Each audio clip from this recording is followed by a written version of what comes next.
যেহেতু রমাদান আমাদের একেবারে সন্নিকটে, আর মাত্র 2 দিন পরে এই পবিত্র মাস আমাদের মাঝে আগমন করবে, তাই আমাদের উচিত এই মাসটাকে ভাব গাম্ভীর্যের সাথে উদযাপন করা, to take the best out of this blessed month. যত বেশি পরিমাণে সম্ভব নেক কাজ করে আল্লাহ তাআলার ক্ষমাপ্রাপ্ত বান্দাদের অন্তর্ভুক্ত হওয়ার চেষ্টা করা।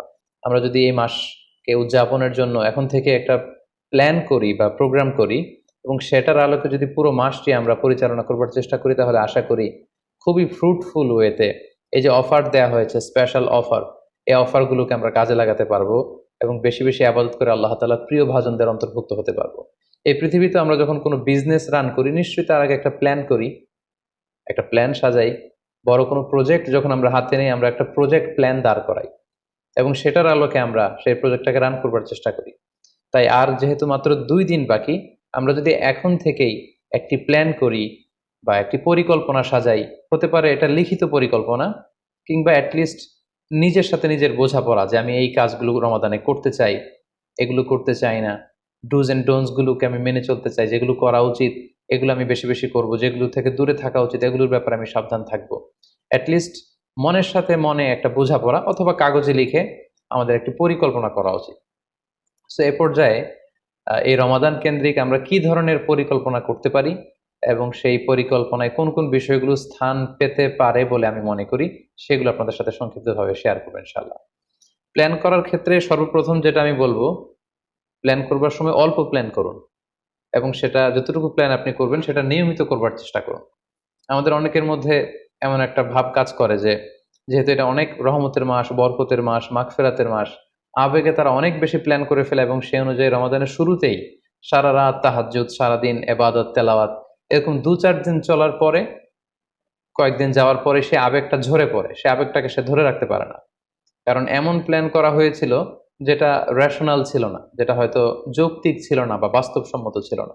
সো প্ল্যান করার ক্ষেত্রে আমার প্রথম পরামর্শ হচ্ছে অল্প প্ল্যান করুন এবং যতটুকু প্ল্যান করবেন সেটা পুরো রমাদান ব্যাপী, হোল দ্য মান্থ লং আপনি সেটাকে পালন করবার চেষ্টা করুন। কারণ আল্লাহ রাসূল সাল্লাল্লাহু আলাইহি ওয়াসাল্লাম বলেছেন, আহাব্বুল আমালি ইলাল্লাহি আদওয়ামুহা ওয়া ইন কাল্লা।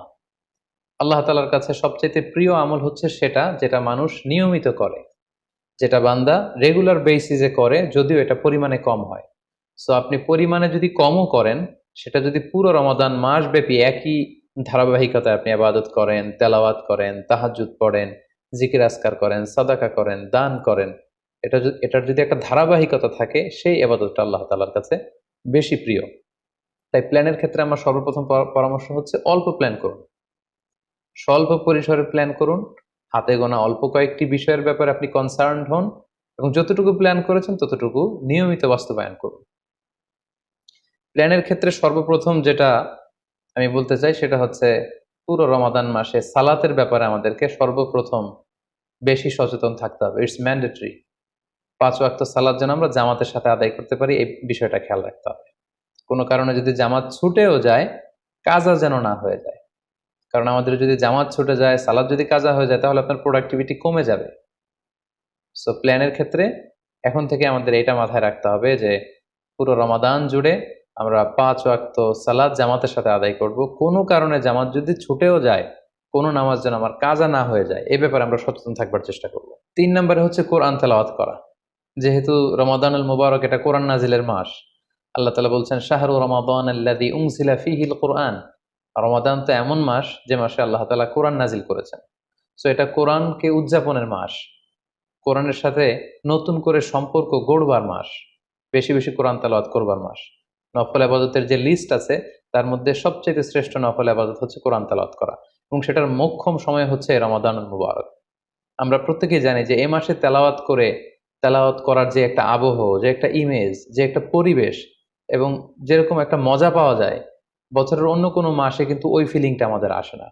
সো এই সুযোগটাকে আমাদের কাজে লাগানো, আমরা যেন প্রতিদিন কোরআনের তেলাওয়াত করি এবং তেলাওয়াত করার ক্ষেত্রে অবশ্যই ধীরস্থিরভাবে তেলাওয়াত করতে হবে।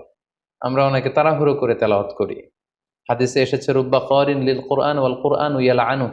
কোরআনের অনেক তেলাওয়াতকারী আছে যাদেরকে কোরআন রহমত দেওয়ার পরিবর্তে লানত দেয়, কার্ডস করে, অভিসম্পাত করে।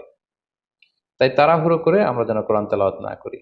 রমাদান আসলেই দেখা যায় কিছু কিছু মানুষ কোরআন খতম করবার জন্য উঠে পড়ে লাগে। কেউ 5 খতম, 7 খতম, 10 খতম দেওয়ার জন্য প্রতিযোগিতা করে খতম দেয়, ফলে খুব দ্রুত তারা কোরআন তেলাওয়াত করে। এটা ঠিক না। খতম দেওয়ার জন্য উঠে পড়ে লাগা উচিত হবে না, বরং আপনি ধীরস্থিরভাবে তেলাওয়াত করুন। সেই হিসেবে শুরু থেকে শেষ পর্যন্ত একবার করে যদি আপনি 1 খতম দিতেও পারেন সেটা ভালো, আর দিতে না পারলেও আপনি ধীরস্থিরভাবে তেলাওয়াত করে সেটার সওয়াব আপনি ইনশাল্লাহ পাবেন। তাহলে তেলাওয়াত করার ক্ষেত্রে প্রথম রিমাইন্ডার হচ্ছে তাড়াহুড়ো করে তেলাওয়াত করা যাবে না। 2 নম্বর হচ্ছে যদি সুযোগ হয় অর্থ বুঝে তেলাওয়াত করা। আমরা কয়েকটা সূরা স্পেসিফাই করতে পারি যে এই রমাদানে আমি এই সূরাটা পড়ব, এই রমাদানে এই সূরার শুরু থেকে শেষ পর্যন্ত এর মর্মার্থ, এর বঙ্গানুবাদ, এর যে শিক্ষা লেসন, এটা আমি জানবার চেষ্টা করব। সম্মানিত দিনী ভাই এবং বোনেরা, কোরআন হচ্ছে এমন একটি কিতাব, যারাই এই কোরআনের সাথে সম্পর্ক জুড়ে দিয়েছে, যারাই এই কোরআনকে হৃদয়ে ধারণ করেছে, তারাই সম্মানিত হয়েছে। একটু খেয়াল করে দেখুন, সাইয়েদনা জিবরিল আলাইহিস সালাম উনি কোরআন নিয়ে আসমান থেকে পৃথিবীতে নেমেছিলেন। কোরআনকে নিয়ে আসার কারণে উনি হয়েছেন শ্রেষ্ঠ ফেরেশতা। আল্লাহ রাসূল সাল্লাল্লাহু আলাইহি ওয়াসাল্লামের উপর কোরআন নাজিল হয়েছিল, তাই তিনি হয়েছেন শ্রেষ্ঠ রাসূল। এই রমাদান মাসে কোরআন নাজিল হয়েছে, তাই রমাদান মাস হচ্ছে 12টা মাসের শ্রেষ্ঠ মাস, সাইয়্যিদুশ শুহুর। কদরের রাতে এই কোরআন নাজিল হয়েছিল, তাই কদরের রাত হচ্ছে পৃথিবীর শ্রেষ্ঠ রাত। আমরা উম্মতে মুহাম্মাদি, আমাদের উপর কোরআন নাজিল হয়েছে, তাই আমরা হয়েছি খায়রু উম্মাহ, শ্রেষ্ঠ জাতি। আমাদের মধ্য থেকেও যারা কোরআনের সাথে অ্যাটাচমেন্টকে বাড়াবে, কোরআনকে যারা ধারণ করবে, তারা হবে পৃথিবীর শ্রেষ্ঠতম মানুষ। তাই আসুন কোরআন উদযাপনের এই মাসে আমরা যেন বেশি বেশি কোরআনের সাথে সম্পর্ককে নতুন করে আবার নবায়ন করি। 4 নাম্বার যেই ব্যাপারটি আমি প্ল্যানে বা পরিকল্পনায় রাখার চেষ্টা করব সেটা হচ্ছে খুব বেশি খাবার দাবার বা কেনাকাটা এগুলোর ব্যাপারে আমাদেরকে একটু সাবধান থাকতে হবে। আমরা অনেকে মনে করে থেকে রমাদান মানেই মুখরোচক ইফতারি, ইফতার পার্টিতে জয়েন করা, উদরপূর্তি করে সাহারি খাওয়া, শপিং করা এবং কেনাকাটায় ব্যস্ত থাকা। আসলে ব্যাপারটি এমন নয়, কারণ আমরা জানতে পেরেছি যে এটা হচ্ছে বরকতের মাস, এটা অফারের মাস। নফল ইবাদতে ফরজের সমান সওয়াব, ফরজ করলে 700 গুণ সওয়াব, নফল উমরা করলে হজের সমান সওয়াব। সো এটা হচ্ছে মৌসুমুল ইবাদা, ইবাদতের মৌসুম। সো আমাদের যদি শপিং করা লাগে, আমাদের যদি কোনো প্রোগ্রামে অংশগ্রহণ করা লাগে, সেটা যেন আমাদের ফোকাস না হয়। কেনাকাটা, শপিং করা, এটা যেন আমাদের ফোকাস না হয়। ভুরি ভোজ করা, আমাদের বাসায় মা বোনরা যারা আছে তাদেরকে হরেক রকম আইটেমের বায়না ধরে সারাদিন তাদেরকে ব্যস্ত রাখা, ইবাদত থেকে তাদেরকে দূরে রাখা, এই কালচারগুলো থেকে আমাদেরকে দূরে থাকতে হবে। আমরা যখন রমাদান কেন্দ্রিক প্ল্যান করতে বসবো, আমরা যেন এটা ভাবি যে এই রমজানে একটু একটু করে আমি নিজেকে পরিবর্তন করতে চাই। ভুরি ভোজ করা, ইফতার পার্টিতে বেশি বেশি যাওয়ার জন্য প্ল্যান করা, তারপর কেনাকাটা, শপিং, ঈদের শপিং এর জন্য সময় নষ্ট করা, এটা যেন আমাদের মূল ফোকাস না হয়। আমাদের মূল ফোকাস যেন হয় এটা ইবাদতের মাস, বেশি বেশি ইবাদত করে যেন আমরা আল্লাহর সন্তুষ্টি অর্জন করতে পারি। প্ল্যানের ক্ষেত্রে 5 নাম্বার যে পয়েন্টটি আমি বলবো সেটি হচ্ছে ইফতারির পূর্ব মুহূর্তে দোয়া করুন। এটি ভুলে যাওয়া যাবে না। প্রতিদিন ইফতারিকে সামনে নিয়ে আমরা দোয়া করব, কারণ হাদিসে এসেছে সালাসু দাওয়াতিন মুস্তাজাবা, 3 ব্যক্তির দোয়া আল্লাহ তাআলার কাছে কবুল হয়ে যায়। এই দোয়া আল্লাহ কখনো ফিরিয়ে দেন না। এর মধ্যে একটা দোয়া হচ্ছে দাওয়াতুস সাইম, রোজাদারের দোয়া আল্লাহ কখনো ফিরিয়ে দেন না। দাওয়াতুস সাইমি মাকবুলা, এটা আল্লাহর কাছে কবুল হয়ে যায়। ঠিক ওই মুহূর্তটাতে আল্লাহ তাআলার সফট কর্নার খুব বেশি গ্রো করে, আল্লাহর রহমতের দরিয়ার মধ্যে একটা অভাবনীয় জোশ পড়ে যায়।